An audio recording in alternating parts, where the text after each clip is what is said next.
सबको जय मसीह की, प्रेज द लॉर्ड। प्रभु यीशु नासरी के नाम से हर एक जन को स्वागत करते हैं। ये पहला पत्रस 3:13 में लिखा है इस प्रकार, यदि तुम भलाई करने के लिए उत्तेजित हो रहो तो तुम्हारी बुराई करने वाला फिर कौन है। यदि तुम धर्म के कारण दुख भी उठाते तो धन्य हो।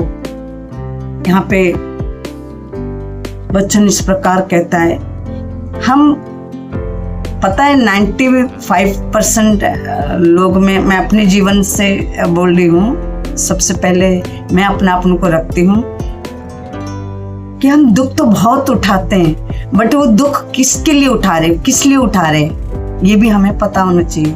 हम बोलते कि हम मसीह में आ गए, हम मसीह के लिए दुख उठा रहे, बिल्कुल भी नहीं। हम जो दुख उठा रहे, जो हम प्रतिदिन जीवन जीते हैं, जो गुनाह हम प्रतिदिन करते हैं, जहाँ भलाई करना चाहिए वहाँ हम बुराई करते हैं, तो ये दुख उठाना प्रभु के लिए नहीं है। हम जो कर रहे हैं उसके बदले हम दुख उठा रहे। प्रभु ने हमें दुख उठाने के लिए तो नहीं बुलाया, ना गुनाह करने के लिए बुलाया। हम अपने आदत से मजबूर हैं, अपनी स्वभाव, अपने कैरेक्टर से मजबूर है। वह हमारी डीएनए में है, वो चाह के भी हम हटा नहीं सकते जब तक प्रभु दया ना करे। ये वचन साफ लिखा है, यदि तुम भलाई करने के लिए उत्तेजित होते हो, उत्साहित होते हो भलाई करने के लिए, तो फिर बुराई करने वाला कौन है।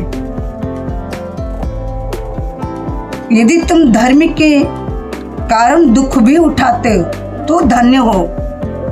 यदि हमने सचमुच ईमानदारी के जीवन जीते हैं, हमने कोई बुराई नहीं किया, हमने कोई गुनाह नहीं किया, फिर भी हम दुख सह रहे, फिर भी लोग हमें ताना सह रहे, फिर लोग दोष लगा रहे, तो ये सचमुच ये जीवन प्रभु को भाता है कि हमने कोई गुनाह नहीं किया, हमने झूठ नहीं बोला, फिर भी हमारे ऑफिस में हमें कोई दोष लगा रहे, झूठ बोल रहे, हमें सता रहे, हमने कुछ भी नहीं किया, तो ये जीवन प्रभु की ओर से है कि हमने कुछ तो किया नहीं, प्रभु मैंने कुछ भी नहीं किया, फिर भी वो दोष लगा रहे, हम पर जलन रख रहे, हमें सता रहे, तो ये जीवन प्रभु की ओर से है।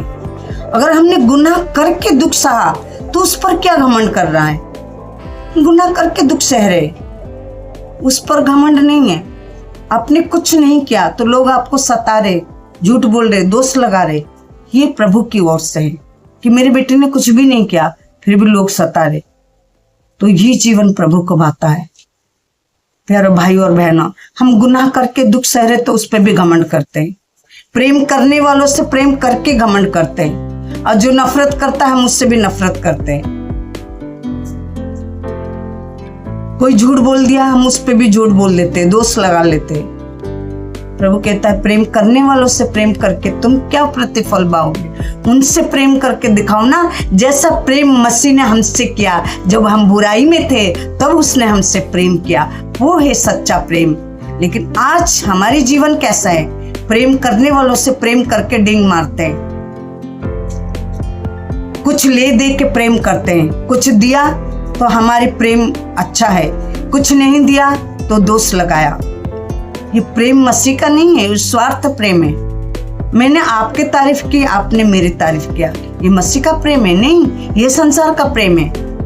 मसीह का प्रेम बेशर्त बेस्वार्थ उसने प्रेम किया। जब हम पाप में थे, सही समय में आके उसने हमें पकड़ा, हमसे प्रेम किया, हमारे जीवन बदला, हमारे लिए प्राण दिया।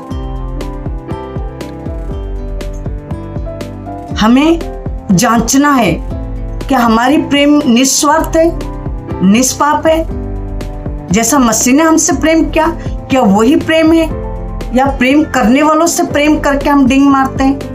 क्या हम शत्रु के लिए प्रार्थना करते हैं, क्या सताने वालों के लिए आशीष देते हैं। जो आपको गाली दे रहे आप आशीष दे रहे, जो आपको सता रहे आप उनके लिए प्रार्थना कर रहे, या बहसबाजी करते हैं, आर्गुमेंट करते हैं, डिबेट करते हैं। मैंने तो ऐसा नहीं किया, तूने क्यों झूठ बोला, मैंने तो नहीं किया। तो ये मसीह का प्रेम कहाँ से आया, ये मसीह का प्रेम नहीं है। जब हम कुछ नहीं करते हैं तो लोग हम पर दोष लगाते हैं, हमें गाली देते हैं, हमें दो बातें सुना देते, तब हम चुप रहते हैं। ये है मसीह का प्रेम कि हमने कुछ भी नहीं किया फिर भी लोग गाली दिया, हम चुपचाप सुन के आ गए, हमने जवाब नहीं दिया। ये है मसीह का प्रेम। प्रेम करने वालों से प्रेम करके कोई प्रतिफल नहीं है। उनसे प्रेम करिए जो आपसे नफरत करते हैं, जो आपको पसंद नहीं करते हैं। प्रेम करके देखिए तो आपको पता चलेगा कितना डिफरेंट है मसीह के प्रेम हमारे प्रेम करने से। जमीन आसमान का फर्क है। इतना आसान नहीं है, बट मसीह में नामुमकिन कुछ भी नहीं है। यदि हम प्रभु से मांगे कि ना प्रभु जैसा प्रेम तूने हमसे किया ऐसा प्रेम करने में मदद कर। जो गाली देता है उसे आशीष दे, जो सताता है उसके लिए प्रार्थना करे। ये है मसीह का प्रेम। वचन साफ रीति से बताता है, यदि तुम भलाई करते हो तो बुराई करने वाला कौन है? फिर भलाई भी हम करते हैं, बुराई भी हम ही करते हैं। दोनों काम हम कर देते हैं। मसीह को कोई जगह ही नहीं देते कि प्रभु आए हमारे जीवन में, हमारी लड़ाई में शामिल हो, हमारे जीवन में काम करे, हमें दिखाए हम कहाँ पे गलत और सही है। हम मौका ही नहीं देते। जीत भी हमारी, पट भी हमारी, हम ही सब कुछ निपट देते हैं। पवित्र आत्मा को सहायता नहीं मांगते, अगुवाई नहीं मांगते, प्रभु को जगह नहीं देते कि प्रभु आ इस लड़ाई में तू शामिल हो, मैं चुप हूं ताकि तू काम करे। ये है मसीह का जीवन। मसीह इससे प्रसन्न होता है, खुश होता है। प्रभु आपको इस वचन से आशीष करे। आमीन।